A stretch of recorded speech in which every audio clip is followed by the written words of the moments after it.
Je m'appelle Pritika Pavad, j'ai 19 ans, pongiste de l'équipe de France et membre de la Team Mounji.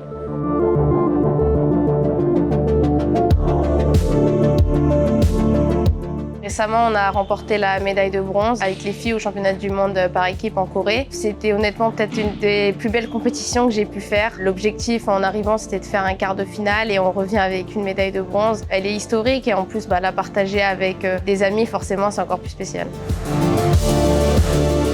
Cette médaille, forcément, elle est exceptionnelle. C'est un rêve d'enfant. Les championnats du monde par équipe, c'est une des plus grosses compétitions qu'on peut faire.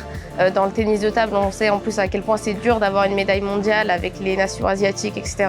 Et là, revenir avec à seulement 19 ans, honnêtement, c'est dur à décrire parce que ce qu'on a vécu à ce moment-là, c'était exceptionnel.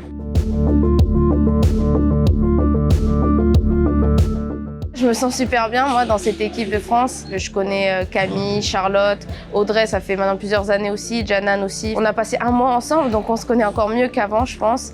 On est devenus pas des sœurs, mais voilà, on s'apprécie énormément. Et oui, c'est sûr qu'on a une équipe très jeune. C'est pour ça que c'est chouette. Il y a beaucoup de fraîcheur, d'excitation.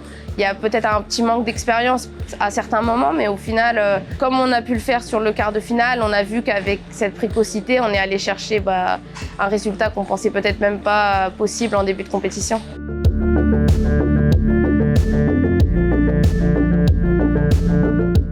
Le ping, il est de plus en plus médiatisé en France. Je pense que la première raison, c'est parce qu'il y a des très bons résultats, que ce soit chez les garçons ou chez les filles. On parle énormément de Félix, Alexis, Simon même, qui a retrouvé un très bon niveau. Et chez les filles, on a Janan, qui est dans le top 20, moi qui progresse aussi.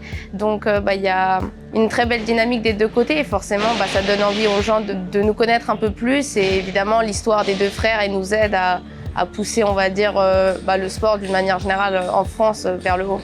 On est parti aux alentours de la 20e place, je pense, mondiale. Maintenant, on est dans le top 8. Donc forcément, on nous attend un peu plus. On est, je pense, considéré comme une équipe dangereuse et qui peut devenir vraiment concurrentielle pour les meilleures équipes asiatiques, Chine, Japon et même européennes. On a encore nos preuves à faire, on va dire. On a une médaille, ce qui est super, mais il nous reste plein d'autres trucs à accomplir. Donc c'est ça qui est super bien.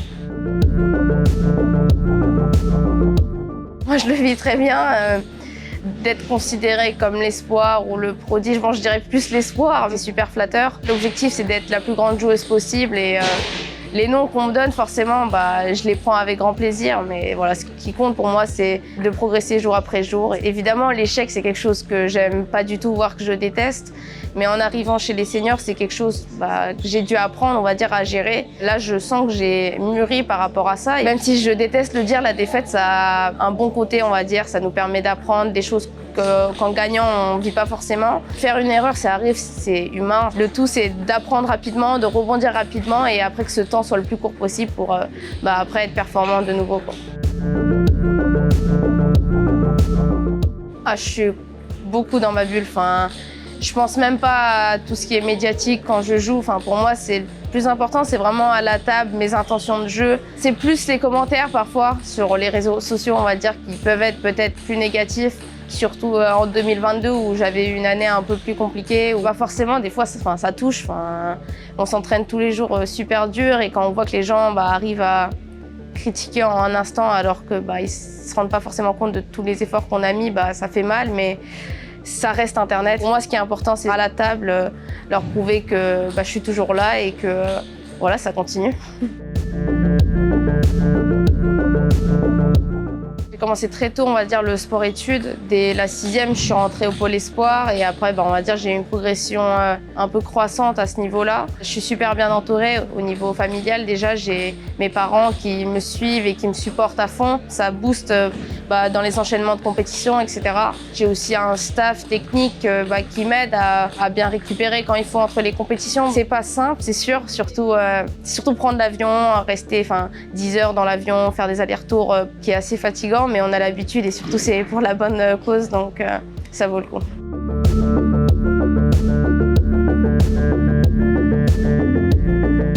C'est pas simple de penser à autre chose. Des fois, on sort d'une compète, on a peut-être des regrets ou des choses qu'on aimerait améliorer. Ça nous trotte dans la tête pendant quelques jours.